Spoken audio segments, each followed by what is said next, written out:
That's the number one response from people when I ask them about these tactics. They say, to use them, I feel icky. It doesn't feel right. And I say, there's a deep psychological reason why it feels icky.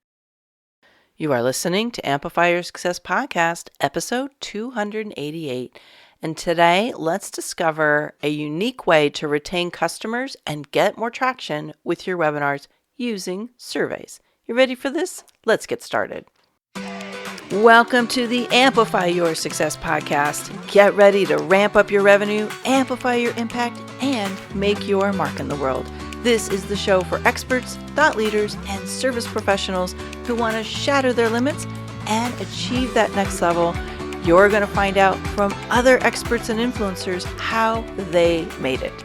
Now, let's get amplified. Hey there, inspired entrepreneurs and business leaders. It's your host, Melanie Benson, and today I'm going to bring you a special guest who, when I heard him, I was instantly riveted. I knew that I had to dig into this and learn more about how he's using surveys. It's so good. And there's going to be several ahas you'll have in this episode. So I invite you to get a pen and paper handy right now.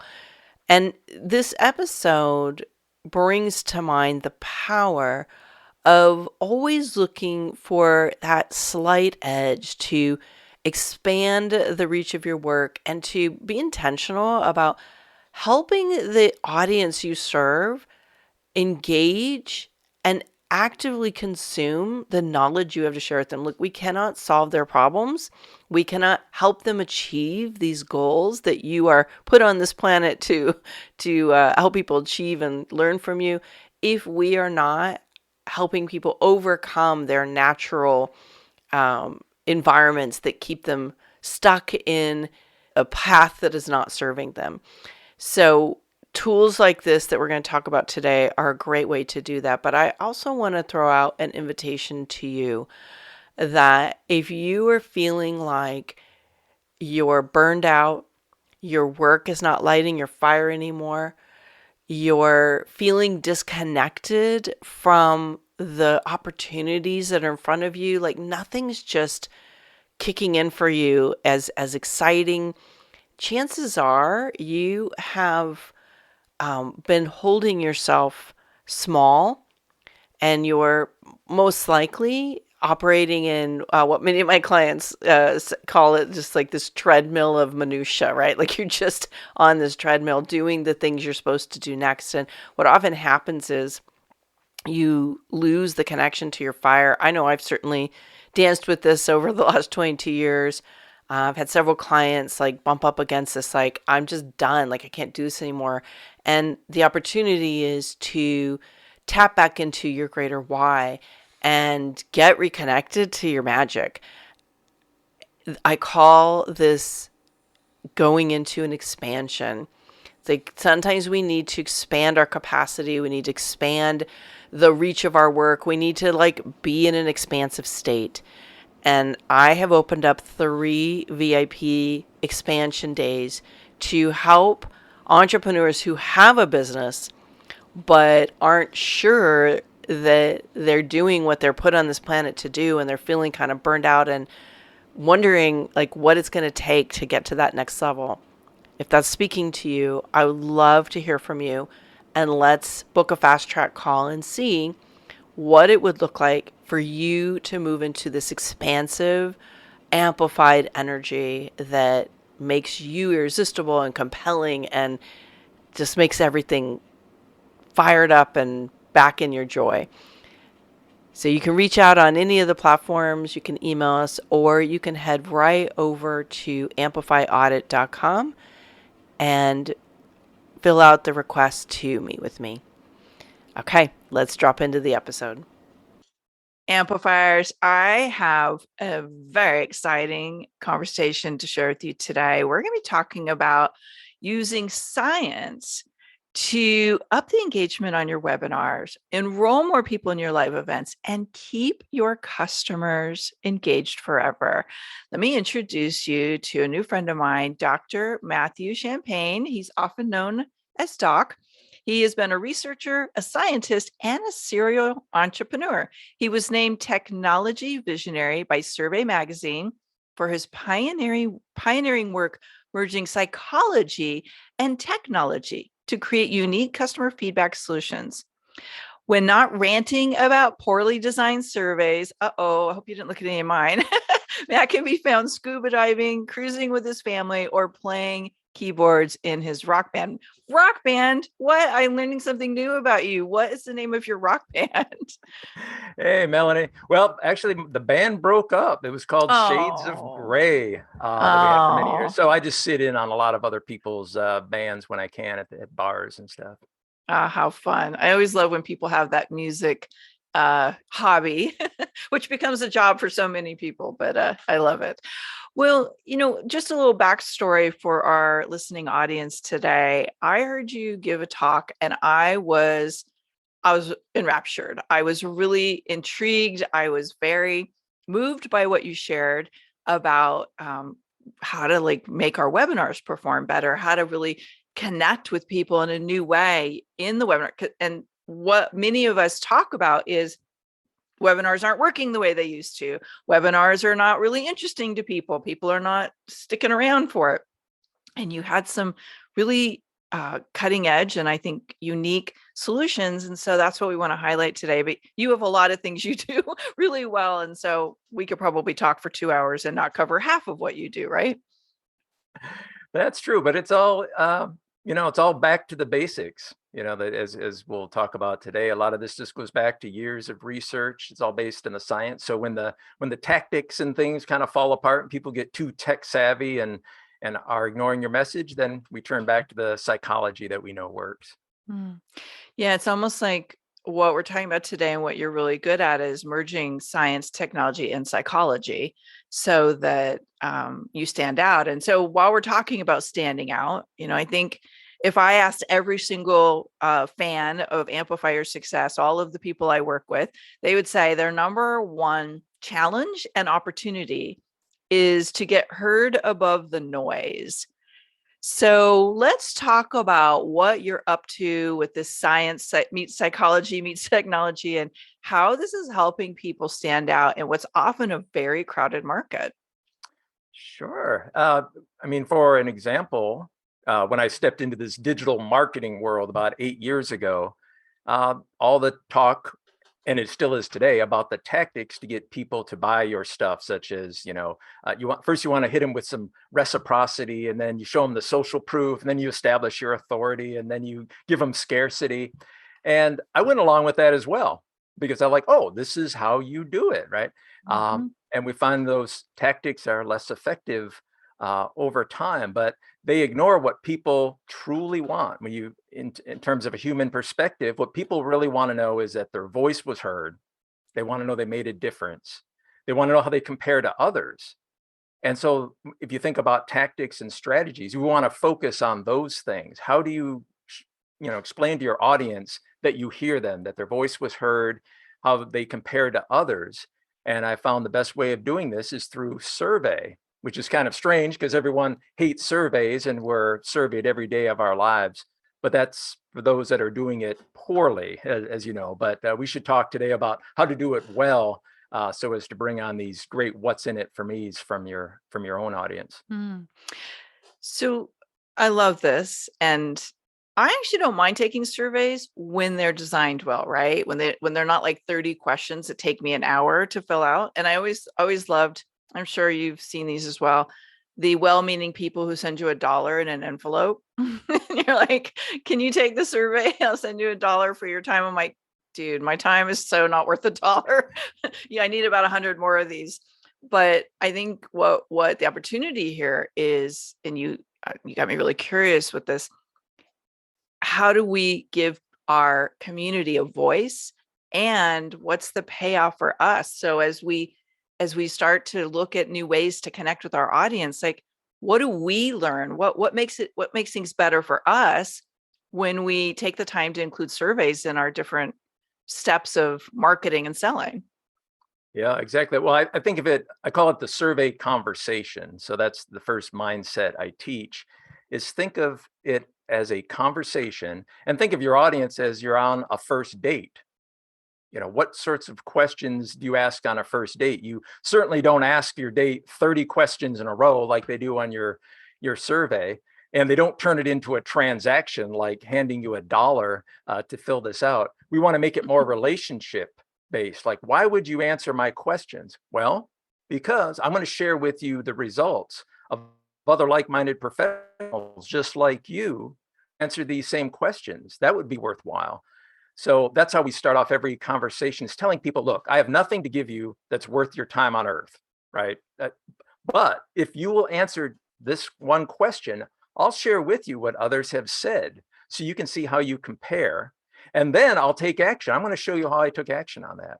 And people are blown away. They're like, wow, somebody asked me a question and they actually heard it and they responded. So you can see how you could apply this to your live events before your event and during your events and before your courses, is continuing this conversation. I'll ask a question and you'll respond, and then I'll close the loop. I'll share the results, and then I'll ask another question, and back and forth it goes. To me, that's the proper way of using survey. That's a lot of opportunity there for most of us, I believe. So you mentioned webinars, you mentioned events. You mentioned events and you mentioned courses, but I also know you do this for people when they're going to host a webinar, or maybe even, virtual events that become very powerful. What are the different opportunities in front of us to connect more with our community or with our audience through the survey process? Well, for webinars in particular, I tell folks, the time to ask is before your event. So that's one of the key principles. I teach these 9 principles of customer feedback. So one of the principles is the timing and frequency of when to ask. So the time to ask your audience is before the webinar, before the event. So someone who registers for your webinar, and of course, you'll right then ask them a couple of key questions, asking the right questions in the right way. But then you'll do something very different. Before that camera turns on, you actually share the results with them and say, oh, great that you responded. 45% of people said the same thing. Here are the top 5 things that people said they wanted to learn from this webinar. Just thought you'd like to know. And what we found time and time again, now we've collected data for about 5 years on this, they average about 41% more attendance on their webinar. Why? Because they're getting enthusiastic about it. They're learning who else is coming to the party. And you're telling them ahead of time, I'm going to be solving these problems. And then when that camera turns on and your audience is there, there's no housekeeping. There's no, hey, everybody tell me where you're from. No, you jump right in and say, I heard what you said. I was going to talk about all this stuff that's important, but I heard from you that this was important to you. So let me just knock off these 5 questions right now. And people are like, wow, you made this so worthwhile. I came here for this answer and you gave it to me. That's how you stand out. You're doing something that few people ever do, which is listen to the audience beforehand and then respond to them right up front during your event. There's so many reasons why this is brilliant. First of all, yes, people get to hear their question being answered, but you're also, like, I think as an expert who's delivering content or training or something that you're hoping might inspire people to want to work with you further, like you're making sure that you're actually talking about what's really on people's minds, which brings the relevance up. Yes, but you don't forget your own stuff. You can tell people, well, this is important. We are going to get to this, but let me get to this first. And the data is it is quite unbelievable when you see it. We did this at live events and actually had a situation where we would share this with the speakers. So it'd be a live event, a certain number of speakers, and we would share the results before the event and tell them, hey, you'll want to modify your talk somewhat to reflect why that audience is traveling all this way to get here. And luckily for us, some people ignored my advice. They just gave the talk they were going to give, which made for a great study. I'm a researcher, so I love the study. And we found that those people who took what people had to say before the event and they incorporated it somewhat. Like there was one fella who was a master of copy. He came there to talk about copy. And I said, well, guess what? That was like number 10 on their list. They're actually interested more in mindset. So he put that in there right from the beginning. He said, I know you want to know about this. Then when we asked the audience afterwards, was this speaker good for your business? Did this speaker help you? 100% of those speakers who took the feedback and incorporated were told, this speaker helped me. I want to be part of this person's list. Those who didn't use the method, about 78% of the audience said that the speaker helped. So they gave a great talk. It was entertaining, but it didn't resonate with them. It wasn't what the other 22% came from. So that's the lesson we learned from this, is you got to listen to your audience beforehand. Don't forget your message, but make sure that you respond to them as well. You know, I had such an interesting experience around this many, many years ago, 12 years ago. And it's just, I wish they had incorporated the strategy you're talking about. I was invited to speak at a series of events in Australia. So obviously there's a bit of a dime invested in getting there. And they invited me to speak on a subject that they thought their audience wanted me to speak about. But when I got there, the audience was not responding well to my talk. So I had to kind of shift it on the fly. And what we realized later, after they started auditing who they were responding to and who they weren't, they all just wanted to make money. They didn't want what back then my topic was on how to leverage your time and energy by building the right team. And I realized what you're talking about right now is like, if more live event and virtual event people would ask their audience, you could get so much better content, such a better response from the interaction between speaker and what they're talking about, because they're talking about what the audience really wants to hear about, what's on their mind and what's going to get them into action. Yeah, it's great for the speakers. It makes them look better and, higher satisfaction. It's great for the audience who gets out of it what they wanted. It's great for the event organizer who is seen as, having brought on good speakers. I'm just surprised it's just not used all the time. We first did this in 1996 at a conference in Wisconsin. So long ago, of course, there's no, devices. So long ago that we had to gather the data through laptops, and we had to explain to people, this is a laptop and you press this button on this radio button. So, but we were asking people about what they wanted and getting some pre-information. So the technique is old, just has not caught on in all industries. And so that's what I've been trying to do in the last few years, is kind of bring this message to others who might not have heard of it. Well, that's why we're getting you here tonight, to amplify the reach of this amazing technique. And I want to just talk a little bit more about webinars, events. We keep referring to it. And I'm just going to call something out that you and I both know. And that is, I think their buying behavior is changing. And most of our communities have become annoyed by, turned off by, disenchanted by what we might say are predictable, hard sale tactics, manipulative tactics, I've heard it referred to. Let's talk about how, like, those who do buy from these high pressure tactics, like what is the cost of using these strategies right now? And where do you see some opportunity emerging? Oh, wow. Such a big topic, but an important topic because, it's the strategies, the tactics, that we all know as digital marketers, such as the influence tactics. Everyone knows that book, hopefully, Robert Cialdini, but it's taught everywhere. You need to establish your authority and you need to tell your story and demonstrate liking. That's why you tell the story and prove that there's scarcity and social proof and the all. But Cialdini himself, in a very nice way, has said, we're doing it wrong. Like, that's not how he taught the lesson. So, for example, he calls these tactics weapons, the weapons of influence. You only need one weapon, but to sit there and stack them on as we're taught. Okay, first you do the social proof, and then you establish your authority, and then the scarcity and the urgency and the liking. No, the original author said use one of these influence tactics, draw it out to your audience. If you're the authority, then focus on that. Establish with your audience that you are the authority. You've done this for so many years. We've seen people just like you in the same situation, and here's how I help them. I can help you.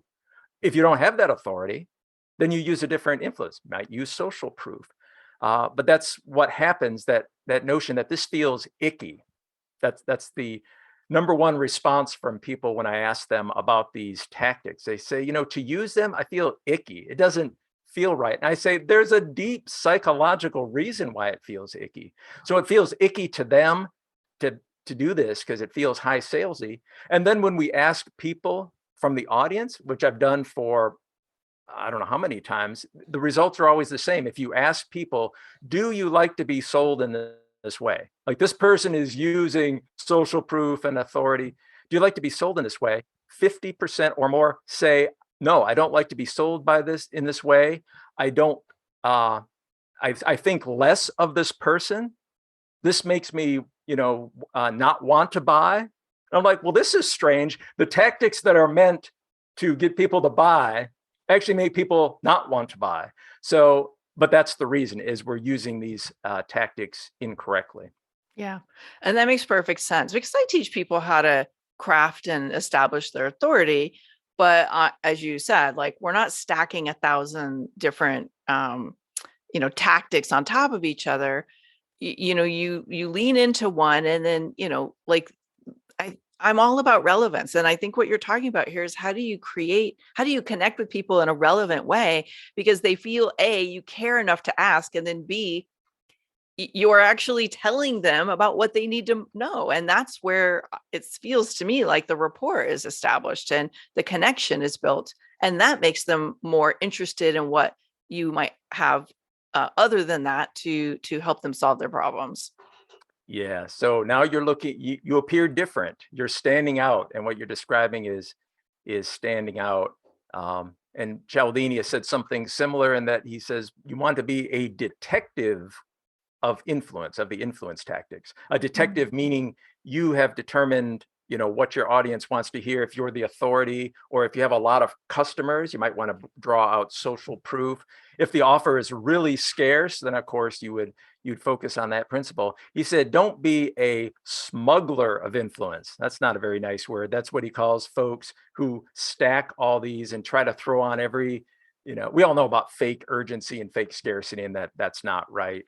But others, just, they don't know. And I was that same person. I want to be critical, and I really get down on myself, because I'm a psychologist. I taught psychology at the university for years. I've done the research, yet I threw it all away and said, oh, here's how you sell people. And I'm sure it worked back in the day, like everything worked in early internet days, but not today. People are so tech savvy. They're so savvy overall about sales, messaging, and things that we do need to do something different. I'm loving this. So let's get into the alternative. We've talked about, some of that old paradigm strategy that is off-putting to most people on both sides of the fence, I'm sure. But, people aren't using surveys yet, or the way they're using them isn't quite cutting it either. They're not getting what they need and want, or they're not hearing what they hoped for. It's not getting the connection built. Why do you think 99% of surveys and quizzes and assessments are bringing the wrong information to the both sides of the party, probably? Well, yeah, it's something I've struggled with since the 1990s. I've been doing this a long time. I've reviewed and critiqued about 9 million, about 9,000. Feels like 9 million, but yeah, about 9,000 surveys over the years. Well, like, why? But they all have the same problem. So I actually wrote a book in 2014 that put in the 25 lessons that I had heard over and over again. If you just apply and do these, you'll have a better survey. But I think the simple answer is, it's a skill like any other skill, but that's just not known. Kind of like the old saying, anybody can teach. And we all know that's wrong, right? Because not everybody can teach well. And it's the same for anything. Can you do Facebook ads? Sure. Can you do them well?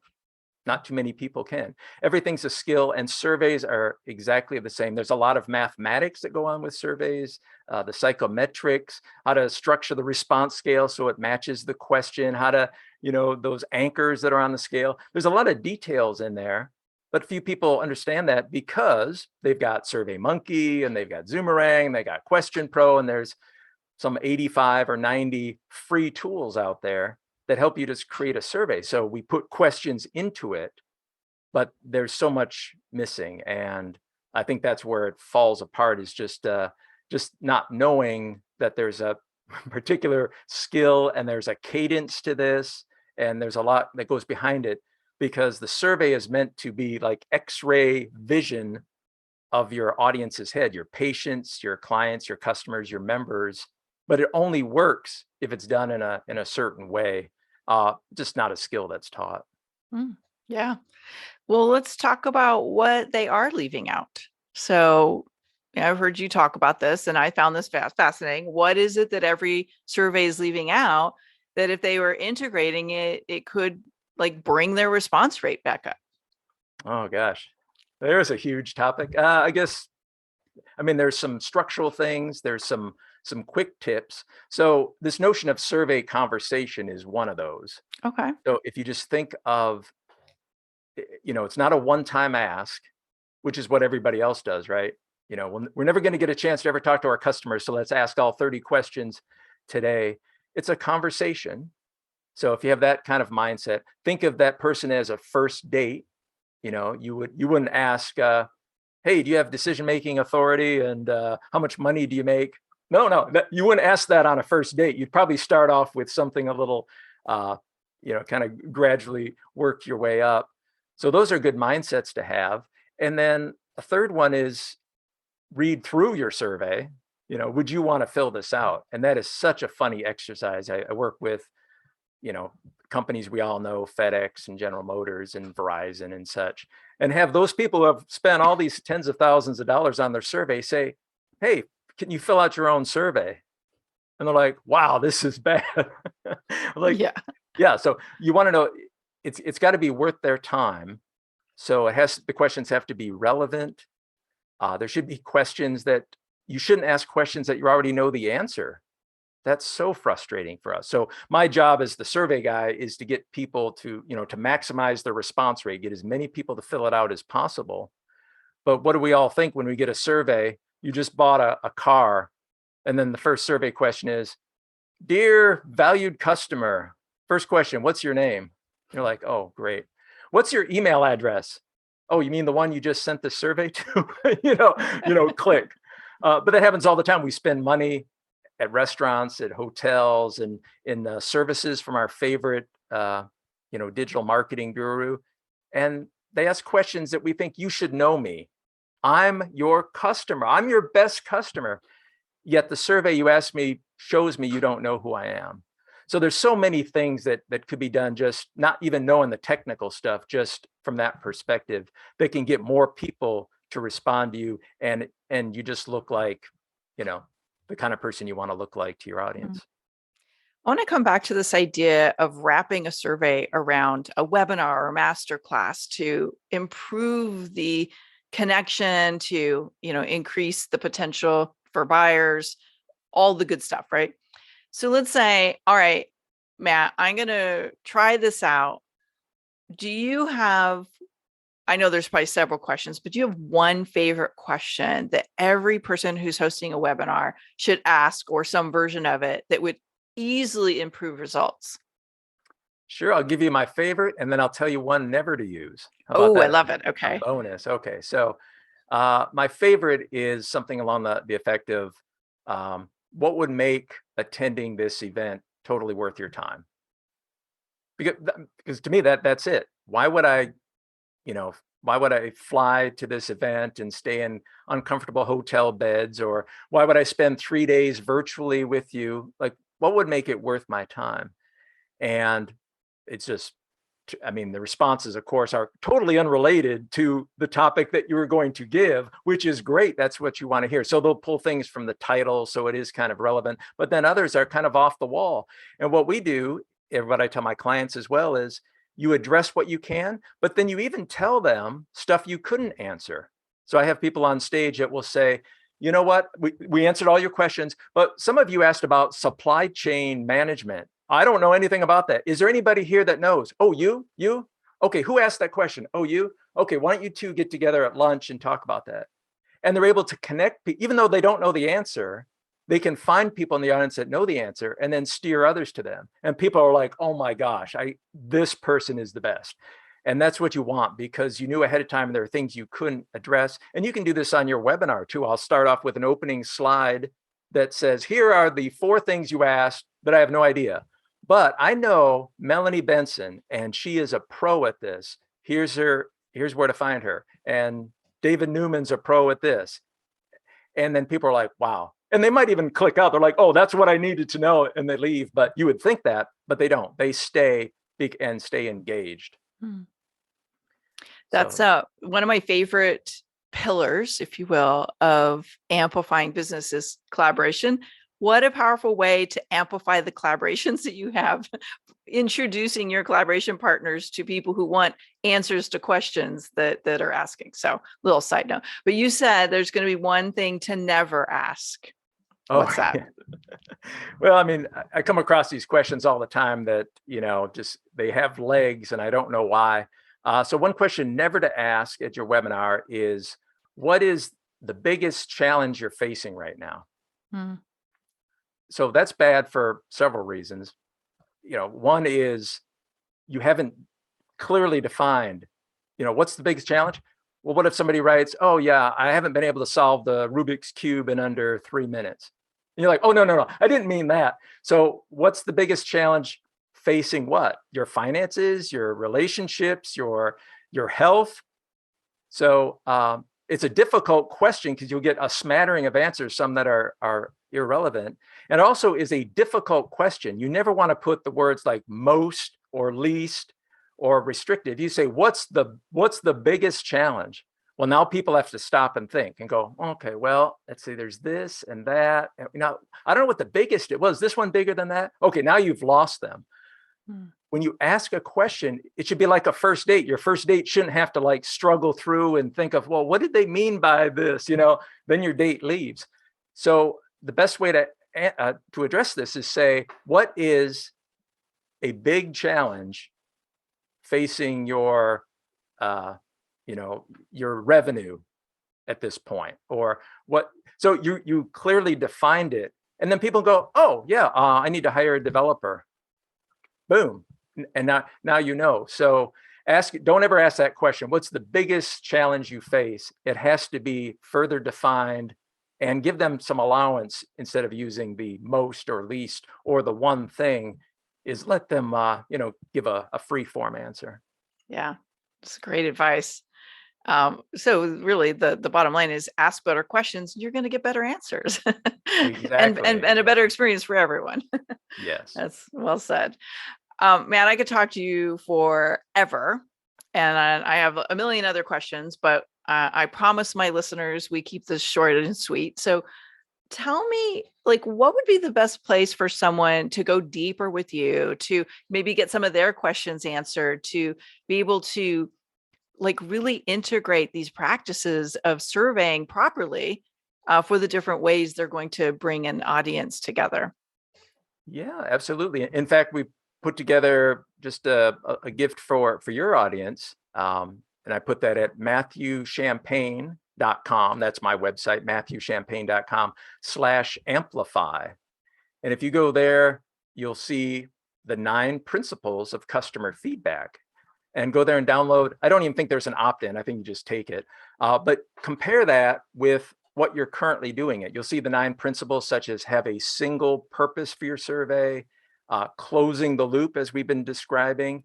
And just look at that and say, is the way you're asking your audience, how many of these principles are you satisfying? And to the extent that you aren't, that probably tells you what the outcome of your survey is. So that's a good resource to use. But I'm at MatthewChampagne.com, or find me at LinkedIn and let me know what you're up to, and I'll see how I can answer it for you.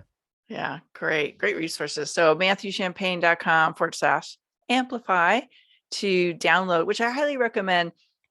Hop over right now. If you're driving, you don't need to pull over, but make a note to go back and get the download of 9 principles of customer feedback. I have to tell you, we've used these practices on and off.